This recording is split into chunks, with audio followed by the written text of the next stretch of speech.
तिकडे विशाळगडावरील अतिक्रमणाला विरोध करत काही अज्ञातांकडून गडावर दगडफेक करण्यात आली आहे। दरम्यान या दगडफेकीमध्ये दुकानांचं मोठ्या प्रमाणात नुकसान झालंय।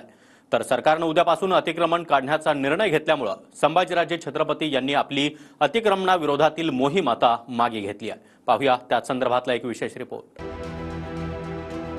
विशाळगडावरील अतिक्रमण काढण्यात यावं या मागणीसाठी संभाजीराजे छत्रपतींकडून विशाळगड मुक्ती मोहीम काढण्यात आली होती। दरम्यान संभाजीराजे छत्रपती विशाळगडावर पोहोचण्याआधीच काही अज्ञातांकडून विशाळगडावरील दुकानांवर दगडफेक करण्यात आली। या दगडफेकीत विशाळगडावरील दुकानांचं मोठ्या प्रमाणात नुकसान झालं। माझ्याकडे कोणी संपर्क साधला नाहीये, तो त्यांचा प्रश्न आहे। आमचा प्रश्न इतकाच आहे की अतिक्रमण मुक्त व्हायला पाहिजे विशाळगडचं। ज्या विशाळगडनी शिवाजी महाराजांना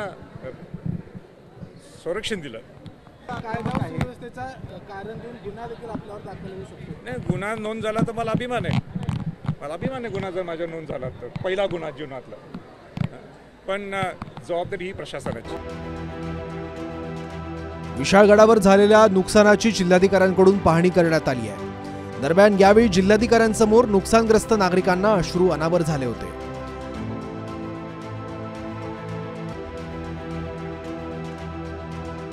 विशाळगडावरील जी घटना आहे ती दगडफेकीची घटना आहे।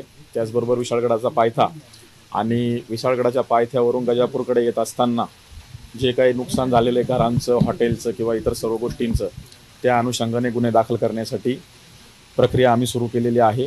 ज्यांच्यावर गुन्हे दाखल करणार असतील तर पहिल्यांदा गुन्हा माझ्या दाखल करा। मी अभिमानाने आनंदाने हा गुन्हा घेतो की हो, मी शिवाजी महाराजांच्या विशाळगड किल्ल्यासाठी माझ्यावर काहीतरी एक गुन्हा आहे, लागून ते गुन्हा, काय हरकत नाही, अभिमान वाटेल मला माझ्यासाठी।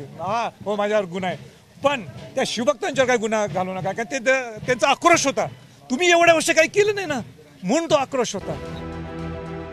दरम्यान विशाळगडावरील दगडफेकीच्या घटनेनंतर जिल्हाधिकाऱ्यांसोबत संभाजीराजेंनी चर्चा केली। उद्यापासून विशाळगडावरील अतिक्रमण काढलं जाणार असल्याचा निर्णय सरकारनं घेतल्यानंतर संभाजीराजेंनी गडावर न जाण्याचा निर्णय घेतला। माझं जिल्हाधिकाऱ्यांशी बोलणं झालेलं आहे आणि छत्रपती संभाजीराजे त्यांच्याशी माझी चर्चा झाली। त्या ठिकाणचं त्यांची मागणी आहे की जे अतिक्रमण आहे ते अतिक्रमण काढलं पाहिजे। गडावरचं अतिक्रमण काढून गडाचं पावित्र्य राखलं पाहिजे, ऐतिहासिकपणा त्याचा जपला पाहिजे, असं शासनाची देखील भूमिका आहे। आणि म्हणजे या बाबतीमध्ये प्रत्येक गडकोट किल्ल्याच्या बाबतीमध्ये शासन नक्की विचार करत आहे। कायदेशीर आणि सगळ्या बाबी तपासून यावर योग्य ती कारवाई केली जाईल। सरकारने निर्णय अगोदरच घ्यायला पाहिजे होता, प्रशासनाने अगोदर निर्णय घ्यायला पाहिजे। मी सारखं सांगत होतो, माझं कोण ऐकत नव्हतं, पण आज सरकारने निर्णय घेतलेला आहे की उद्यापासून विशाळगड हा अतिक्रमण मुक्त होणार आहे। पण मला सरकारला सांगायचंय, तुम्ही निर्णय घेतले, उद्यापासून अतिक्रमण मुक्त होणार आहे, उद्यापासून कारवाई सुरू होणार आहे, पण हे सगळं होत असताना कोणतरी आणि मध्ये खो घालल, हे खो घालून चालणार नाही, नाहीतर परत शिवभक्तांच्या बरोबर तुमची गाठ राहील। विशाळगडावरील अतिक्रमण हटवण्यात यावं यासाठी संभाजीराजे छत्रपती आक्रमक झाले होते। दरम्यान सरकारनं अतिक्रमण हटवण्याचा निर्णय घेतल्यावर संभाजीराजेंनी आपली मोहीम मागे घेतली आहे। भूषण पाटील, TV9 मराठी, कोल्हापूर।